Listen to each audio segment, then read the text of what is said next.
everyone, I'm Kadiva Devine, and welcome to 12 News Weekend. Every week, we take a look back at some of the best stories from our 12 News journalists. On today's show, the Suns welcome their newest head coach, and it's their fourth in just 4 years.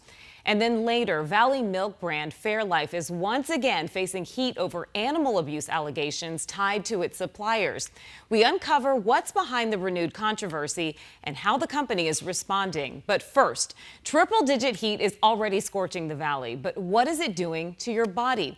We talked to a nurse about the serious effects extreme heat can have and what you should watch for.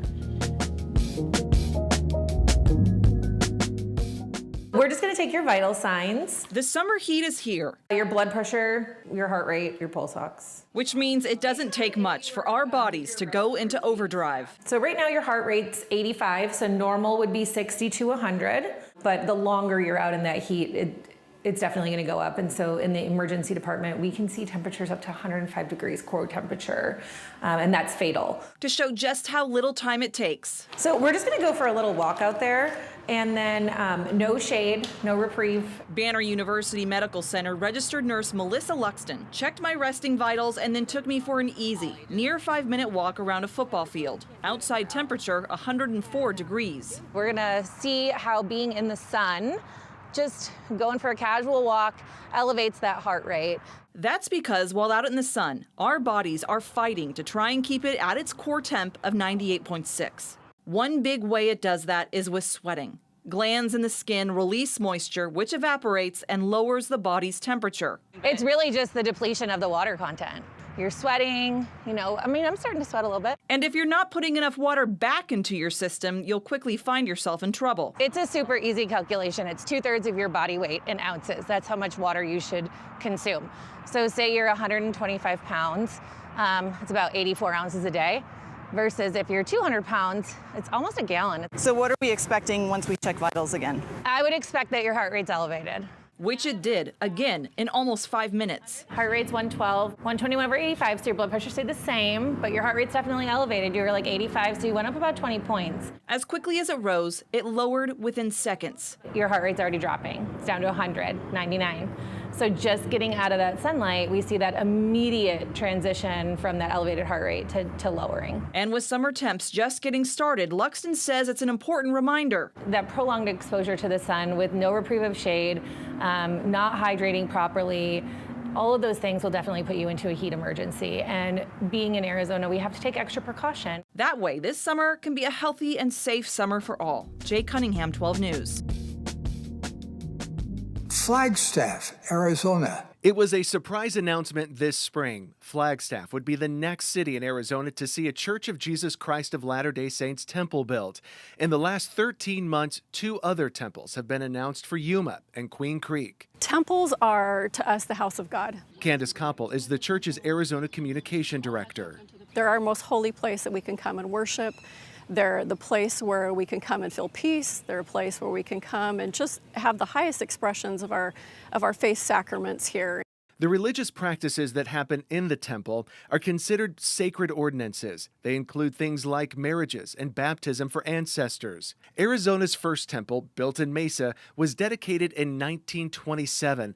Another temple wasn't built in the state for 75 years until the Snowflake Temple opened in 2002. The church says picking what city will get a temple is primarily based on 2 things. One, the member population in the area.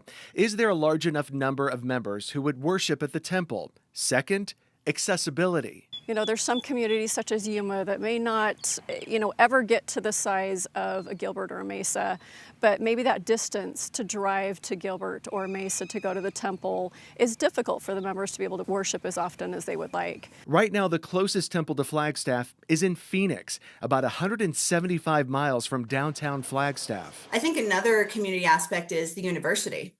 With NAU students not having to travel home to take part in this temple, being able to have folks that maybe come to Flagstaff, to Northern Arizona University from other places, having a temple here would be great for them as well. Although the church has not announced where the 3 new temples will be built, there's a lot of speculation on where, when, and the impact on the immediate community. I mean, when a temple's announced, it's interesting. Sometimes you do see the property values around a temple go up because people want to be close to something that's so beautiful. They see the value in having a temple in their community. That's certainly not one of our considerations. It's just something that, you occasionally see happen. We checked with the town of Gilbert, home to the most recent Arizona temple, and it doesn't track the direct economic impact. But the church is confident all 3 will be well visited by members and non-members alike. I think there's always a general curiosity about temples. I know when I went to Rome, I was very excited to see the Vatican and just interested in it from a lot of different aspects, both from the religious side as well as the historical side. And I think there's that similar curiosity when a temple's announced. Hey, congrats to the ASU 4x400 meter relay team. They qualified for the NCAA championships this week in Eugene. They're led by a local kid, Jaden Davis, who also qualified for the championships in the 400 meters. Davis is one of the best in the country, set a state record in the 400 out of Mountain Point High School, set a record at ASU, ran for Team USA, and comes from a fast family. Mom was a 5-time All-American sprinter and Hall of Famer at UNLV. Dad ran track at Baylor, and his brother currently runs track at Arizona. I've definitely learned my work ethic from them. My mom was my high school coach, so they really installed these values that I come to practice with. They've been supportive of me, ever since I didn't even want to do track. Middle school, freshman year of high school, I didn't even like track. I was a football player. There you go. But they're just the most supportive people on the planet. So I think I'm really lucky to have them.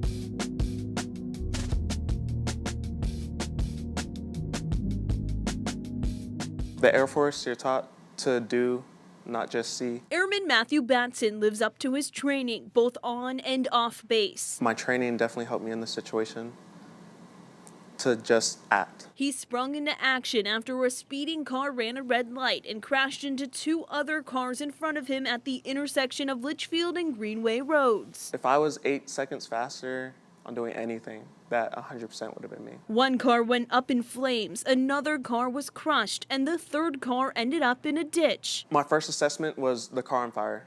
That had to be the main priority. If there was anybody in there, we had to get them out. Batson pulled the passenger from the fiery car and immediately moved on to the next with a person trapped inside. I remembered that I had a glass breaker in my car, and as I went to go run to my car, I slipped on some oil and fractured my elbow. But the broken elbow didn't stop him. With help from other Good Samaritans, they used a tire to break the glass. Even with the window broken, with all the airbags deployed, we weren't able to pull them out.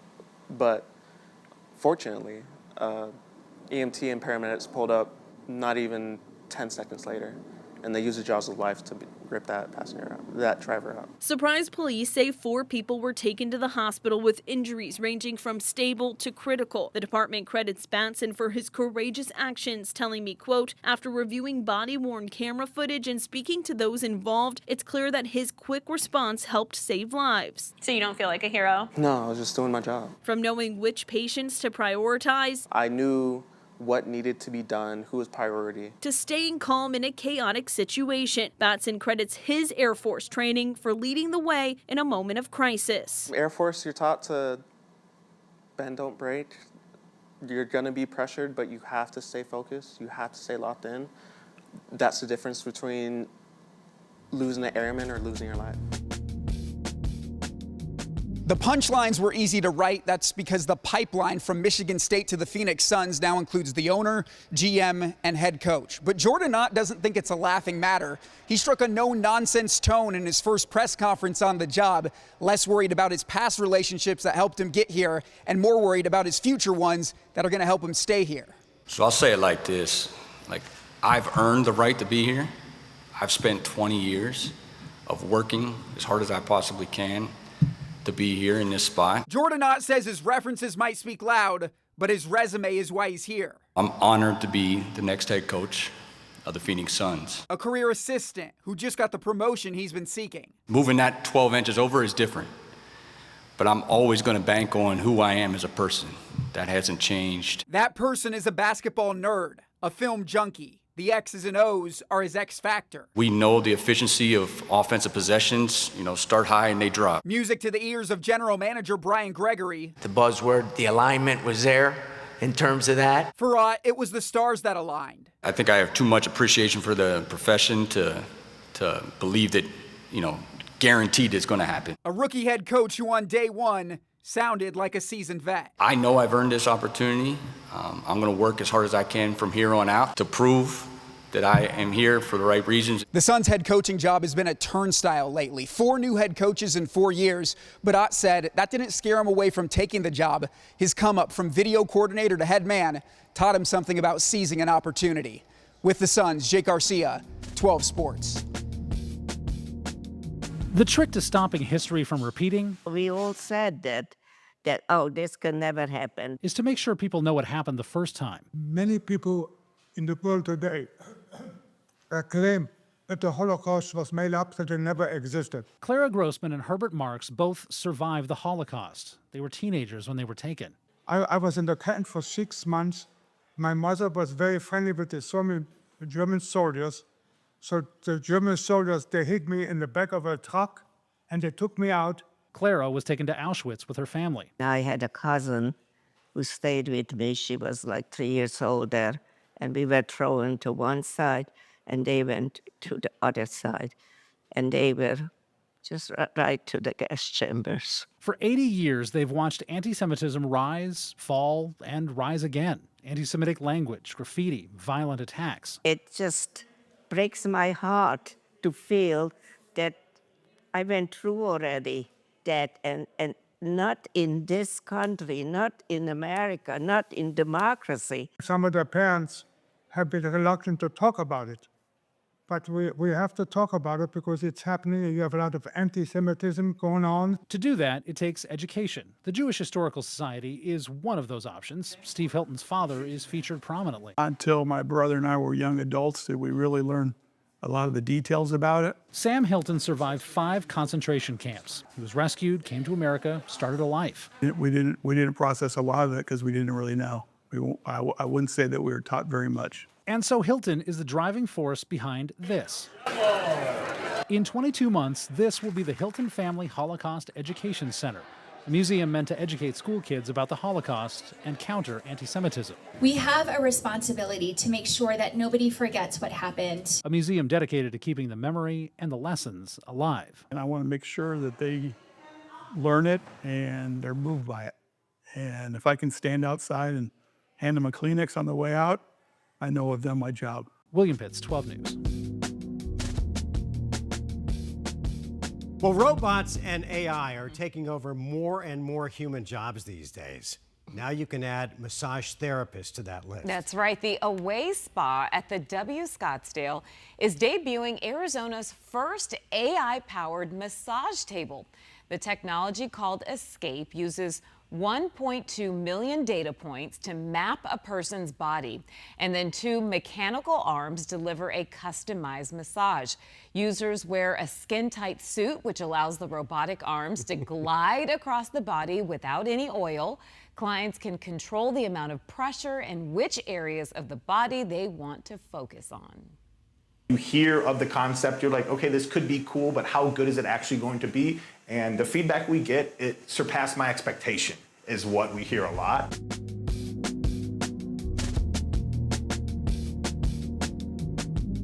Look, people who buy Fairlife milk and protein drinks believe the milk is sourced from dairies with a higher standard of care. After all, it is in the name, Fairlife. As we reported, a class action lawsuit alleges 2 mega dairies here in Arizona that source the Coca-Cola brand Fairlife were secretly video recorded last year over a 3-month period. Among the allegations, workers violently handling newborn calves, injuring them, housing that's poorly constructed, causing cows to break their limbs and tear ligaments, and a lack of veterinary care, and pollution of a waterway. On Monday, we drove to one of those mega dairies southwest of Phoenix. I was able to get the owner, Thomas DeYoung, on the phone. The DeYoung family goes back generations in the dairy industry. Public records show the family owns dairies nationwide that supply milk to Fairlife, and at least one member of the family was on the Fairlife's board. Could you say something to us about the way that you treat the cows Well, we do whatever benefits the cows because that benefits us. And you're aware of the allegations, obviously. May I suggest you turn around and I can talk to you when I have time. And I'm on my way to my dad's funeral. In February, after this video was first exposed, both Fairlife and the United Dairymen of Arizona publicly said they cut ties with the two De Jong dairies, but nighttime milk transports in the months to follow suggest that instead of cutting ties, the UDA and Fairlife simply changed routes. It's one reason we wanted to speak with Thomas De Jong. Is milk from your dairy still going to the Fairlife company? You would have to ask United Dairymen of Arizona, but if you want to know that, you have to talk to UDA because they're the ones that handle my milk. The UDA portrays itself as an organization that upholds responsible dairy practices. We have not received a response from them for comment. Meanwhile, the Arizona Department of Ag says their investigation of the Butterfield and Rainbow Valley dairies, prompted by the undercover video, is ongoing. We've been trying to get a hold of a representative from Fairlife. We've also repeatedly reached out to Fairlife. No response from the company. Their Goodyear processing plant opened in 2021. An attorney representing consumers who is familiar with Fairlife dairies says people have a right to hear from the company.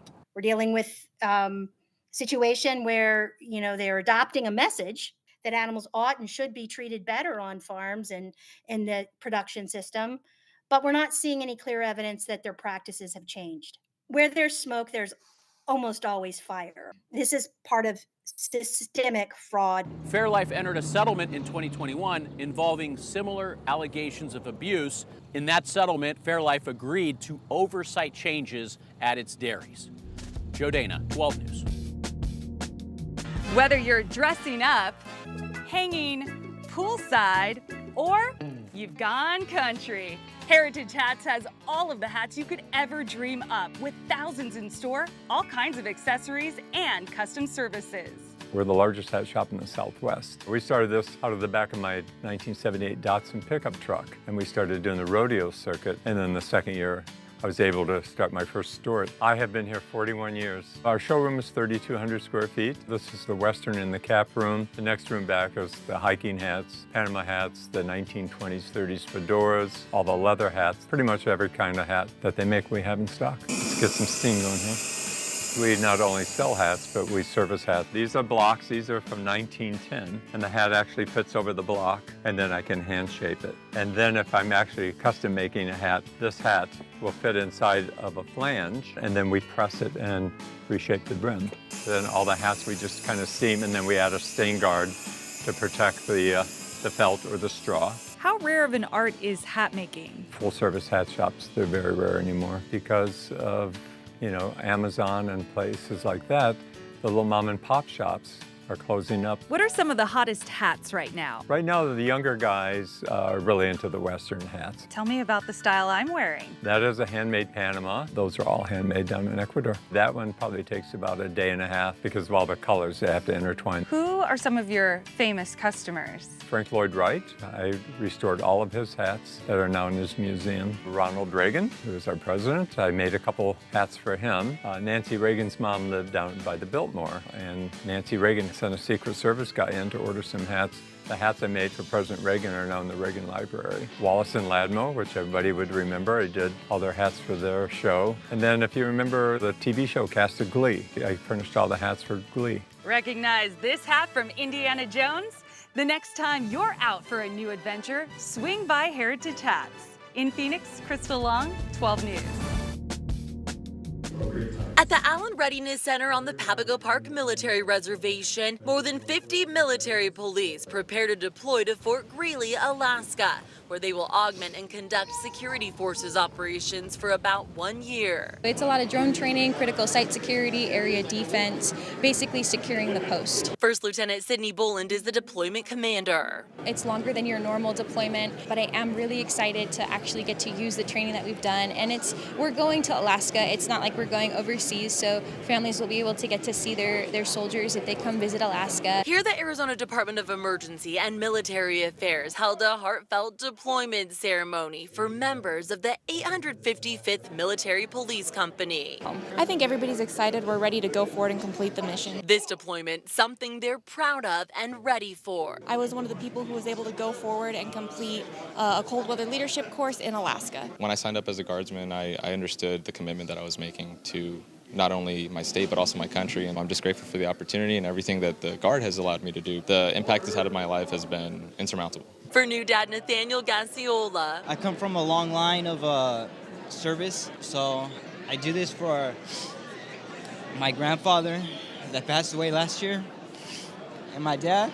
Emotional as he prepares to head out. I do this for the love of my country and my state. But his focus is clear. I'll sacrifice whatever I need to protect everybody. He has prepared himself for this moment, and being able to have the opportunity to actually go visit him, it makes me a little bit more calm. Is anyone going to visit? In a couple months. Is Emmanuel going? Yeah, he's going too. So it's goodbye, but not for long. No. Challenges they're prepared to face. The cold, right? Our soldiers are very well equipped with plenty of cold weather gear. It's going to be a long winter, but they're prepared, especially for a bunch of soldiers coming from the desert. They're ready to tackle the duties ahead. It very much is like you're leaving from one family to another. It's a very cohesive mesh. When you love what you do, it doesn't feel like work. Thanks everyone for watching, and just a reminder, new episodes of 12 News Weekend premiere every Friday on 12 Plus. You can also catch up on past episodes on the app. Just download 12 Plus on your Apple TV, Fire TV, and Roku, and you can watch for free. I'm Cuddy V. Divine. Have a fantastic rest of your weekend.